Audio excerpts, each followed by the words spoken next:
Pambansang Yobab naglabas na ng POV niya sa controversial TikTok review niya sa Coffee Break.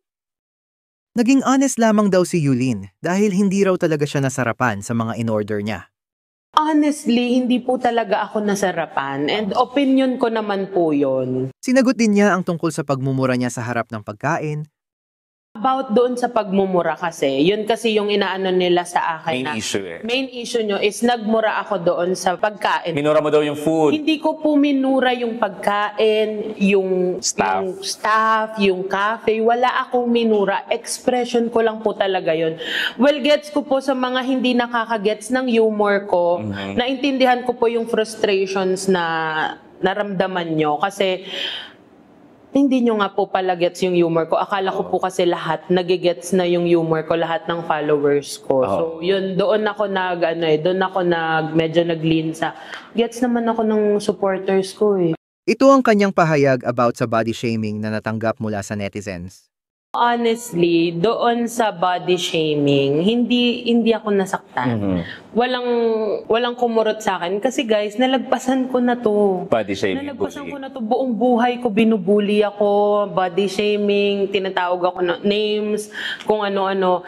Hindi ako nasaktan doon. Nasaktan ako sa sunod-sunod na hate na kasi ngayon ko lang to naranasan. Sobrang new sa akin. So parang ako, nung nakita ko yung sunod-sunod na hate, ang nasa isip ko talaga, ano to? Ba't ganito? Bakit ganito? Ba't ano nangyayari? Mas nasaktan ako sa mga kapwa ko plus size na kasi 'di ba nire-represent ko ang plus size community. So parang kasi nga 'di ba feeling ko hindi naman lahat kayang i-accept 'yon. Yes. Hindi naman lahat ready doon. Guys, paano na lang kung yung ibang binash nyo? Kasi natatakot talaga ako yung sa mga nabubuli na umaabot sa sinasaktan yung sarili. Ayaw naman natin umabot sa ganun. Sa lahat ng mga pambabash nyo sa akin about sa body ko, body shaming, lahat bullying, hindi po ako para humingi ng sorry mula sa inyo dahil opinion nyo lang din po yan. Same lang din po tayo, may kanya-kanya po tayong opinion.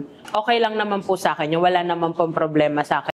Bukod sa viral video niya sa Coffee Break, meron pa raw iba na mas malala pa doon. Isa lang naman yun parang bakit, at saka may mga ginawa pa ako noon na mas malala. Bakit hindi ako binas? Sabi ko, bakit gano'n? Nagulat lang talaga po ako. Humingi naman siya ng dispensa sa lahat ng kanyang nasaktan. May mga pagkukulang naman talaga kasi first hindi tayo nag-disclaimer. Hindi ako nag-disclaimer. Tapos hindi ko talaga in-explain kung ano yung, hindi ako naging constructive doon sa ano ko. Kung ano yung feeling mong kulang. Feeling kong kulang sa panlasa ko. Yun yung pagkukulang ko doon. And yun ang hihihingi ko po ng pasensya sa mga taong nasaktan ko, especially sa mga chefs, sa mga barista, sa mga servers, and sa owner na din po nung cafe na yon. Pasensya na po kayo kung yun po yung naramdaman nyo na ipinahatid nung video ko. Hindi po talaga yun. Hindi po yun yung minimin ko. Ang gusto ko lang po is ibigay lang yung feedback ko na hindi po ako nasarapan doon sa food, sa mga natikman ko, pero hindi po para pasamain. Hindi ko po hiniling ever na may magsarang restaurant just because of my feedback. Hindi ko ever hiniling na may mawalan ng trabaho dahil lang sa hindi ako nasarapan. Kasi nasa industriya din po ako ng food. Kasi nga po, 'di ba, nag-culinary ako. So, alam ko din po kahit papaano yung hirap nyo dyan, kung paano ginagawa, yung hirap sa kitchen. Alam ko rin naman po yun. So, yun po ang hihihingi ko ng pasensya sa inyo na nagkulang ako ng kung paano ko dineliver din, kung paano ko siya sinabi. Siguro doon po na parang pakiramdam nyo na bastos ko yun, hindi ko po minimin na bastusin kayo. Yun lang naman po yung ano ko. Gusto ko lang sabihin kung ano yung totoong nalasahan ko. Anong masasabi mo sa statement ni Yulin Castro? Please comment down below. Follow for more Kakwento Now.